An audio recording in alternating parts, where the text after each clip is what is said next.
दोस्तों आप सभी का स्वागत है। आप में से काफ़ी सारे ऐसे लोग हैं जो शॉप चलाते हैं, जिनका ये सवाल आया है कि कैसे हम हमारी दुकान का बिल कम कर सकते हैं। क्योंकि कोरोना के टाइम में क्या हुआ कि जो कमाई है वो काफ़ी ज़्यादा कम हो गई है, लेकिन फिर भी जो अदर खर्चे हैं, जो एक्सपेंसेस है वो परमानेंटली सेम वैसे के वैसे ही हैं। जैसे आपको जो बिजली का बिल भरना है, जो पहले 1000 रुपये का था तो आज भी 1000 रुपये का, लेकिन जो कमाई पहले ज़्यादा थी वो आज कम हो गई है। ऐसे कई सारे खर्चे जो होते हैं वो शॉपकीपर को पे करने पड़ते हैं। तो कैसे क्या है कि इनमें से छोटे छोटे जो खर्चे हैं उन्हें कम करके आप जो छोटी मोटी यहाँ पे सेविंग कर सकते हैं। तो फर्स्ट चीज़ यहाँ पे ये आ जाती है कि हमें पता करना है कि हमारी जो शॉप है उसका एक्चुअल लोड कितना है। तो इसके लिए हमें दो चीज़ करनी होगी। पहला तो हमारे जो अप्लाइंसेस जो अभी चल रहे हैं वो कितने और कितनी देर तक चलते हैं, ये चीज़ हम पहले पता कर लेते हैं। तो जैसा आप इस शॉप के अंदर देख सकते हैं, यहाँ पे क्या है कि एक लेमिनेशन मशीन है जो लगभग 600 से 700 वाट कंजप्शन करती है। लेकिन ये जो मशीन है ये पूरे दिन भर में ज़्यादा से ज़्यादा 1 घंटे ही चलती है, इससे ज़्यादा इसका कोई यूज़ यहाँ पे नहीं है। अब आ जाते हैं जो नेक्स्ट चीज़ है। इसके बाद में यहाँ पे आप देख सकते हैं कि एक कंप्यूटर है। कंप्यूटर जो होता है वो ज़्यादा से ज़्यादा आपके 200 से 300 वाट का कंजप्शन करता है। अगर आप और नए जनरेशन का कंप्यूटर लेते हैं तो कंजप्शन और ज़्यादा कम हो जाता है। तो यहाँ पे 200 से 300 वाट का कंजप्शन इस मशीन का है। इसके बाद में नेक्स्ट जो चीज़ आप देख सकते हैं, यहाँ पे एक कॉमर्शियल प्रिंटर है। जो ये कॉमर्शियल प्रिंटर है ये भी पूरे दिन भर में सिर्फ 1 घंटे से लगा के 2 घंटे मैक्सिमम इतना ही टाइम चलता है, लेकिन इसका जो कंजप्शन है वो सबसे ज़्यादा है। यानी कि इसको जो रन होता है इसके लिए 2000 वाट की ज़रूरत होती है, तो इसका कंजप्शन यहाँ पे सबसे ज़्यादा है। इसके बाद में जो नेक्स्ट चीज़ है वो है यहाँ पे लाइट और फैन। जैसा कि आप ऊपर की साइड में देख सकते हो तो यहाँ पे एक फ़ैन लगाया गया है। ये BLDC फ़ैन है जिसके कारण इसका जो कंजप्शन है वो काफ़ी कम है। इसके बाद में यहाँ पे LED ट्यूबलाइट लगाई हुई है। आप यहाँ पे जो स्पेस देख रहे हैं शॉप का इतना स्पेस आगे की साइड में और है, तो उस साइड में खाली यहाँ पे लाइट और फैन को यूज़ किया जा रहा है। अब ये तो हो गया, हमें पता चल गया कि एक एवरेज हमका मैक्सिमम लोड कितना है, यानी कि जो प्रिंटर है इसके लिए हमारा मैक्सिमम लोड है। तो नेक्स्ट चीज़ हम ये करने वाले हैं कि क्लैंप मीटर की मदद से हम चेक करेंगे कि हमारा जो मीटर है वहाँ पे टोटल लोड कितना आ रहा है। तो जैसा आप यहाँ पे देख सकते हैं, हाल फिलहाल जो शॉप का पूरा लोड है वो लगभग यहाँ पे 4 एम्पियर का है। अगर आप यहाँ पे वाट पता करना चाहते हैं कि कितना वोल्टेज का है, तो यहाँ पे आप क्या करेंगे, जितने भी यहाँ पे आपके एम्पियर आ रहे हैं इन्हें 235 230 से जैसे ही मल्टीप्लाई कर देंगे तो आपको एक्चुअल वाट के अंदर लोड यहाँ पे पता चल जाएगा। तो लगभग यहाँ पे 4 से लगा के 5 एम्पियर का लोड अभी चल रहा है। इसके अलावा जैसे ही वो प्रिंटिंग मशीन या लेमिनेशन मशीन को चालू करेंगे तो थोड़ा सा लोड जो है यहाँ पे बढ़ जाता है। और अभी के टाइम पे जैसे आप देख सकते हैं कि जो प्रिंटिंग मशीन है उसे बंद कर दिया है, तो लोड यहाँ पे काफ़ी हद तक कम हो गया है। थर्ड चीज़ जो ज़्यादातर लोग देखना भूल जाते हैं वो है कि आपके पास इंस्टॉलेशन के लिए एरिया कितना है। तो यहाँ पे क्या होता है, ज़्यादातर शॉप का जो एरिया होता है वहाँ पे हमें ये इंस्टॉलेशन के लिए कोई जगह प्रोवाइडेड नहीं होती है, हमारे पास ना ही यहाँ पे कोई रूफ़ होती है। लेकिन इस पर्टिकुलर शॉप के केस में क्या है कि हमारे पास यहाँ पे इतना स्पेस है जहाँ पे नॉन शेडो एरिया है, यहाँ पे हम सोलर सिस्टम इंस्टॉल कर सकते हैं। लेकिन यहाँ पे हम परमानेंट सोलर सिस्टम को इंस्टॉल नहीं कर सकते। हमारे पास क्या है कि पोर्टेबली हमें यहाँ पे जो सोलर पैनल है उसे लगा सकते हैं, किसी भी तरह का यहाँ पे कोई शेडो नहीं आता है। तो हम क्या करेंगे, इस जगह पे सोलर पैनल इंस्टॉल करने वाले हैं। अब हमें यहाँ पे ये चीज़ तो पता चल गई है कि हमारे अप्लाइंसेस क्या क्या है, कितनी देर तक वो चलते हैं, एक्चुअल लोड यहाँ का कितना है, महीने का बिल कितना आता है, हमारे पास इंस्टॉलेशन के लिए एरिया कितना है, ये सारी चीज़ें हमें यहाँ पे पता है। नेक्स्ट हमें जो चीज़ पता करनी है कि यहाँ पे बिजली का कोई प्रॉब्लम है। जिस जगह पर हम हाल फिलहाल है यहाँ पे बिजली के रिलेटेड कोई भी प्रॉब्लम नहीं है, यानी कि ऑलमोस्ट आपको 24 आवर यहाँ पे बिजली मिल जाती है, यानी कि बिजली के रिलेटेड यहाँ पे कोई समस्या नहीं है। तो हम कौन सा सोलर सिस्टम यहाँ पे इंस्टॉल करेंगे। अगर ओवरऑल अगर आप किसी इंस्टॉलर के पास जाके एक ये चीज़ पूछेंगे कि मेरे पास ये प्रोडक्ट है, इनको मुझे चलाना है, तो मोस्टली केसेस में यही होगा कि आपको 3 किलोवाट का सोलर सिस्टम बताया जाएगा। लेकिन 3 किलोवाट के सोलर सिस्टम की यहाँ पे एक्चुअल ज़रूरत हमें नहीं है, क्योंकि जो हमारा यहाँ पे प्रिंटर है वो मैक्सिमम पूरे दिन में 1 घंटे ही चलता है। हमारा जो यहाँ पे लेमिनेशन मशीन है वो भी मैक्सिमम से मैक्सिमम 1 घंटे चलती है। तो इन दोनों ही प्रोडक्ट के लिए हमें यहाँ पे इन्वर्टर बैटरी या फिर सोलर सिस्टम की ज़रूरत इतनी नहीं है। इन्हें हम क्या कर सकते हैं, ग्रिड के ऊपर डायरेक्टली रन कर सकते हैं। तो अब हमें क्या क्या जो लोड है उससे हम हमारा बिजली का बिल कम कर सकते हैं। तो एक चीज़ हमें यहाँ पे पता है कि यहाँ पे हमारा मंथली जो यूनिट है वो खाली 40 यूनिट है। तो एक जो सोलर पैनल होता है, यानी कि हम यहाँ पे एक सोलर पैनल इंस्टॉल करते हैं, तो एक सोलर पैनल जो 300-375 वाट के पैनल होते हैं, इससे हमें 1 यूनिट से लगा के 2 यूनिट के बीच में मिल जाता है, यानी कि 1.5 यूनिट अप्रॉक्स मान सकते हैं कि हमें एक सोलर पैनल से मिल जाएगा। इसके बाद में हमें जो यहाँ का बेसिक लोड है, जैसे कि कंप्यूटर हो गया, यानी कि यहाँ पे लेमिनेशन मशीन है वो भी 600 वाट के, तो वो भी एक बार के लिए चल जाएगी। जितने भी लाइट और फैन है हमारा मेन टारगेट खाली इन्हीं चीज़ों का रन करने का है। यहाँ पे जो सबसे हैवी चीज़ है वो है यहाँ पे प्रिंटर। तो प्रिंटर के लिए हम सोलर सिस्टम को यहाँ पे सिलेक्शन नहीं करेंगे, इसके हिसाब से हम यहाँ पे इंस्टॉल नहीं करेंगे। तो यहाँ पे जो इन्वर्टर की जो रेटिंग रहेगी वो हम मैक्सिमम से मैक्सिमम 1 किलोवाट का यहाँ पे इन्वर्टर लेंगे, यानी कि लगभग 1500 VA का इन्वर्टर यहाँ के लिए बेनिफिशियल होगा। इसके बाद में हमें यहाँ पे या तो हम सोलर जो है इन्वर्टर काम में ले सकते हैं। अगर आपके पास पहले से इन्वर्टर है तो आप क्या कर सकते हैं, यहाँ पे सिर्फ चार्ज कंट्रोलर और सोलर पैनल को बाय कर सकते हैं। इसके बाद में एक बैटरी इनफ है यहाँ पे। दोस्तों अब बारी आ जाती है यहाँ पे इंस्टॉलेशन की। इंस्टॉलेशन के लिए जैसा आपको बताया हम यहाँ पे काम में ले रहे हैं लूम सोलर का मोनोपर्क 375 वाट का सोलर पैनल, जिससे हमें रोजाना यहाँ पे 1 से 1.5 यूनिट मिल जाएगा। यानी महीने का ओवरऑल देखें तो लगभग 30 यूनिट तो हमें मिलेंगे ही मिलेंगे, यह चीज़ की हमें पूरी गारंटी है। अब हमें यहाँ पे चाहिए सिंगल पैनल के लिए सोलर स्ट्रक्चर। तो यहाँ पे GI का स्ट्रक्चर काम में लीजिए ताकि आपको किसी तरीके की कोई प्रॉब्लम ना हो। तो यहाँ पे ये 2 लेग है जो फ्रंट साइड के अंदर रहेगा, और इसके बाद में यहाँ पे आपको नट की ज़रूरत होगी। तो 4 आपको बड़े नट चाहिएंगे जो स्ट्रक्चर है इसको टाइट करने के लिए, और 4 यहाँ पे छोटे नट की ज़रूरत होगी जो पैनल को टाइट करने के लिए होंगे। इसके बाद में यहाँ पे जैसा आपको बताया कि इसके लिए हमें क्या यहाँ पे किसी तरीके का ज़मीन के अंदर कोई फिक्सिंग नहीं करना है, क्योंकि हमें पोर्टेबल सिस्टम चाहिए। हम शाफ्ट के टाइप क्या करेंगे, वापस सोलर पैनल को यहाँ पे खोल लेंगे हैं। तो इसलिए क्या है यहाँ पे 2 चैनल काम में आ रही है और 2 लेग काम आ रही है, बाकी ये स्क्रू है। इसके साथ ही एक चीज़ का भी आप ध्यान रखें कि अगर आप इसे पोर्टेबल भी इंस्टॉल कर रहे हैं तो इस केस में भी इस चीज़ का ध्यान रखें कि आप स्ट्रक्चर के ऊपर अच्छे से लोड दे के रखें। यानी कि जो ये स्ट्रक्चर है यहाँ पे आप किसी तरीके का हेवी लोड रख दीजिए, या फिर भले ही आप चाहें अगर आपको यहाँ पे कोई जो भी आपकी जगह है वहाँ पे कोई अलाउ करता है तो आप यहाँ पे नट टाइट कर दीजिए, जिससे आपको क्या होगी कभी भी अगर तेज़ हवा चल गई तो एकाएक आपको क्या इस चीज़ में आप संभल नहीं पाएंगे, तो ऐसे में पैनल टूट सकता है। नेक्स्ट जो चीज़ आपको करनी है, यहाँ पे ये लेग लेनी है और लेग और चैनल को आपस में टाइट करना है। तो यहाँ पे जो 2 होल है इन दोनों होलों को आपस में मैच कराना है। यहाँ पे जो एंगल है वो आपके 10 से लगा के 15 डिग्री का बनेगा। अगर आप राजस्थान या फिर नॉर्थ साइड से हैं तो वहाँ पे जो एंगल होगा आपका वो 25 डिग्री का रहेगा, लेकिन साउथ साइड में जो एंगल है वो 10 से लगा के 15 डिग्री तक का होता है। स्ट्रक्चर को टाइट करते वक्त एक चीज़ का और ध्यान रखिए, जो यहाँ पे कैप्सूल का माउंट होता है, जो आप देख सकते हैं यहाँ पे चैनल के ऊपर कैप्सूल माउंट है, जो सोलर पैनल को टाइट करने के लिए ये ऊपर की साइड में होता है। अगर आप इसको ध्यान नहीं देंगे तो क्या होगा, आपको वापस स्ट्रक्चर को डिसेंबल करना पड़ेगा, फिर वापस असेंबल करना पड़ेगा। तो इस चीज़ का पहले ही ध्यान रख लीजिए। तो हमारा जो स्ट्रक्चर है ये पूरी तरीके से यहाँ पे रेडी हो गया है।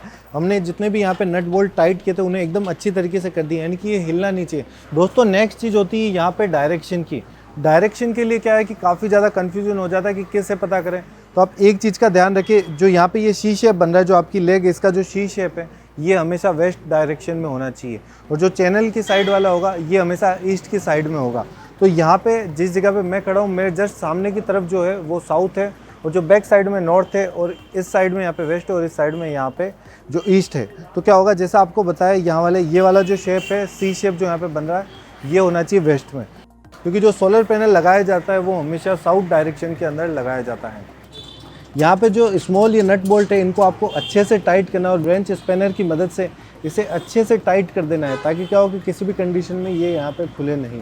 दोस्तों यहाँ पे पैनल का इंस्टॉलेशन कंप्लीट हो गया है, लेकिन क्या है कि ये पैनल अभी भी यहाँ पे तेज़ हवा के कारण गिर सकता है। तो या तो यहाँ पे आप इसको परमानेंट फिक्स कर सकते हैं, जो इस केस में हम नहीं करेंगे। तो यहाँ पे क्या है कि आपको किसी भी तरीके का वेट रख सकते हैं, जिससे क्या होगा ये पैनल हिलेगा नहीं। तो यहाँ पे अगर ईंट हो या कोई ब्लॉक हो तो उन्हें आप काम में ले सकते हैं।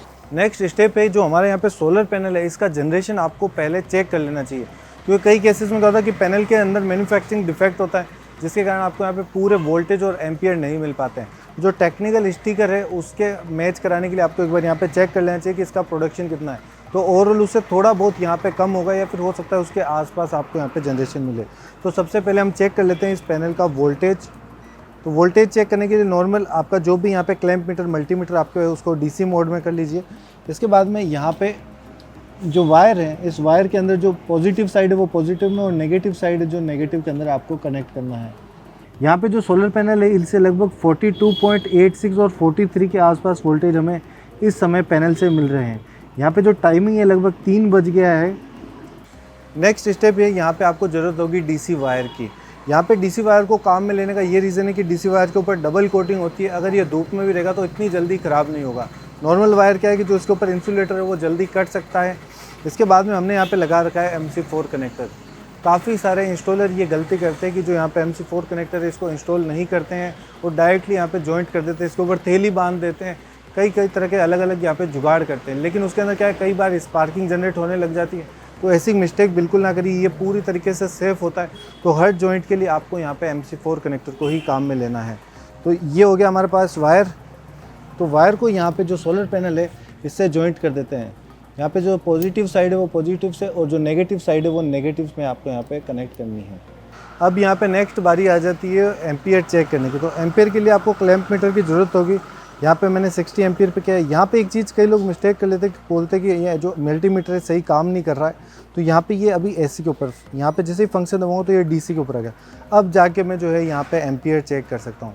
अब यहाँ पे एक कन्फ्यूज़न और होता है कि हम कौन सा करंट यहाँ पे चेक कर रहे हैं। तो हम यहाँ पे एक्चुअल जो लोड करंट है उसे चेक करने वाले हैं। तो यहाँ पे ये पॉजिटिव का वायर है, पॉजिटिव के वायर में इसको जैसे ही कनेक्ट करेंगे तो लगभग आप देख सकते हैं यहाँ पे हमें इससे 7.6 7.7 जो एम्पियर है ये करंट मिल पा रहा है। नेक्स्ट जो DC वायर हमारे सोलर पैनल से आ रहे हैं उसे हमने हमारे MPPT चार्ज कंट्रोलर में कनेक्ट कर दिया है। यहाँ पे आप देख सकते हैं सोलर पैनल का ऑप्शन है। सोलर पैनल के अंदर जो पॉजिटिव वहाँ से पॉजिटिव आ रहा था वो पॉजिटिव यहाँ पे लगा दिया, जो यहाँ पे नेगेटिव का है वो नेगेटिव में लगा दिया है। तो इसके लिए क्या है कि हमने यहाँ पे जो कलर मार के वो वायर काम में लिया है। जो रेड है वो वाला पॉजिटिव का है, जो नॉर्मल है वो यहाँ पे नेगेटिव का वायर है। अब यहाँ पे कई लोगों को कुछ कन्फ्यूजन हो सकता है, जैसे यहाँ पे आ रहा है चार्ज एम्पियर, तो 18 एम्पियर से हमारी जो बैटरी है वो चार्ज हो रही है। जबकि हमने बाहर की साइड में चेक किया था तो यहाँ पे लगभग हमें कुछ 7 और 8 एम्पियर ही मिल पा रहे थे। तो यहाँ पे इतने ज़्यादा एम्पियर कहाँ से आ रहे हैं? कई बार आपने ये सुना भी होगा कि जो MPPT चार्ज कंट्रोलर होता है ये क्या करता है, अगर आप इसको 24 वोल्ट का यहाँ पे पैनल कनेक्ट करते हैं तो यहाँ पे एम्पियर को ये बूस्ट कर देता है और जो वोल्टेज है इनको 12 वोल्ट पे कन्वर्ट कर देता है। जिसके कारण क्या है, यहाँ पे वोल्टेज तो हमें 12 वोल्ट मिल रहे हैं लेकिन जो एम्पियर है वो काफ़ी हद तक बूस्ट हो गया है। क्योंकि जो हमारा सोलर पैनल है वो लगभग यहाँ पे 42-43 वोल्टेज जनरेट कर रहा था, उसको जैसे ही 12 वोल्ट में कन्वर्ट किया तो यहाँ पे एम्पियर काफ़ी ज़्यादा हाई हो गया है। इसके बाद में नेक्स्ट कनेक्शन कैसे होगा, तो बैटरी का कनेक्शन के लिए यहाँ पे फिर वो पॉजिटिव और नेगेटिव है, तो पॉजिटिव और नेगेटिव टर्मिनल आपको यहाँ पे भी कनेक्ट करना है। इसके बाद में यहाँ पे नेक्स्ट चीज़ जो देर की है वो है ग्रिड और फेज, इन और आउट। ये चीज़ क्या है इसको भी समझ लेते हैं। तो जो इन वाला है इसके अंदर आपको जो यहाँ पे नॉर्मल जो आपके घर में ग्रिड आती है उसका वायर कनेक्ट करना है। ये क्या है, ऑप्शनल है। अगर आपको ज़रूरत है, आपके यहाँ पे ग्रिड है तो आपको इसको कनेक्ट करना है। अगर ग्रिड नहीं है तो इस चीज़ की आपको कोई ज़रूरत नहीं है। तो क्या होगा, यहाँ पे हमने ग्रिड का खाली फेज कनेक्ट करना है। ग्रिड से आपको दोनों वायर नहीं लेने, खाली यहाँ पे फेज को कनेक्ट कर दिया और एक आउट वायर यहाँ से जो निकलेगा वो डायरेक्टली हमारे इन्वर्टर के अंदर कनेक्ट हो गया है। तो यहाँ पे हो क्या रहा है अब कि जो बैटरी है, बैटरी चार्ज हो रही है डायरेक्टली यहाँ पे हमारे चार्ज कंट्रोलर से। और अगर क्या होता है कि बैटरी जैसे ही फुल चार्ज हो जाती है तो फुल चार्ज होने के केस में क्या होगा कि जो हमारा यहाँ पे चार्ज कंट्रोलर है ये ऑप्टिमाइज करके जो भी करंट बाहर से आ रहा है डायरेक्टली उससे जो इन्वर्टर है उसके अंदर फ्लो करेगा, उससे हमारा बाकी का सारा लोड चलेगा। अब यहाँ पे क्या, जो इन्वर्टर काम में लिया गया है एक नॉर्मल इन्वर्टर है, यानी कि सोलर इन्वर्टर को यहाँ पे काम में नहीं लिया गया है। ज़्यादातर जितने भी जो शॉपकीपर्स है उनके पास पहले से ही नॉर्मल इन्वर्टर बैटरी का कनेक्शन होता है। तो इसके केस में यहाँ पे क्या हुआ है कि जो बैटरी के वायर है, जो दोनों वायर यहाँ पे कनेक्ट किए गए, एक सिंगल बैटरी यहाँ पे 150 एच की काम में ली गई है। अब यहाँ पे क्या हुआ कि एक न्यूट्रल का वायर है, एक आउटपुट का वायर है। तो आउटपुट और न्यूट्रल वाले वायर तो यहाँ से डायरेक्टली निकल रहे हैं जो अंदर की साइड में जा रहे हैं। अब यहाँ पे क्या होता है कि हम ग्रिड से एक वायर कनेक्ट करते हैं जो बैटरी को चार्ज करने का भी काम करता है। और साथ ही क्या होता है कि अगर किसी केस में हमारी बैटरी फुल चार्ज हो जाती है तो इन्वर्टर की जो प्रायोरिटी रहती है कि बैटरी हमेशा फुल चार्ज होनी चाहिए, उसके बाद में जो भी करंट होगा वो जितना भी लोड चलाने के लिए काम में लिया जाएगा। तो वो इनपुट का वायर हम ग्रिड का यहाँ पे कनेक्ट करते हैं। नेक्स्ट अब ये देख लेते हैं ये सिस्टम काम कैसे कर रहा है। तो हमारी जो बैटरी है, जैसा आप यहाँ पे देख सकते हैं 14.5 वोल्टेज यानी कि पूरी तरीके से चार्ज हो चुकी है यहाँ पे, यानी कि बैटरी पूरी चार्ज है। तो क्या हो रहा है कि जितना भी करंट यहाँ पे सोलर पैनल से आ रहा है वो यहाँ पे ख़राब नहीं हो। तो क्या होगा कि यहाँ पे रिले का मोड दिया होता है। रिले का मतलब क्या होता है कि वो जो कनेक्शन है वो बैटरी से क्लोज हो जाएगा। जितना भी यहाँ पे एक्स्ट्रा करंट होगा वो एक्स्ट्रा करंट डायरेक्टली चला जाएगा हमारे इन्वर्टर के अंदर, यानी कि जितना भी हमारा सोलर का प्रोडक्शन है वो कहीं पे भी वेस्ट यहाँ पे नहीं हो रहा है। तो उसके लिए यहाँ पे एक स्विच दे रखा है रिले कंट्रोल का, आप उसको ऑन करेंगे तो जैसा आप देख सकते हैं अभी क्या है कि मैंने इसको जो हमारा इन्वर्टर है इसे बंद कर रखा है, जिसके कारण यहाँ पे कोई भी लाइट और फैन नहीं चल रहा है।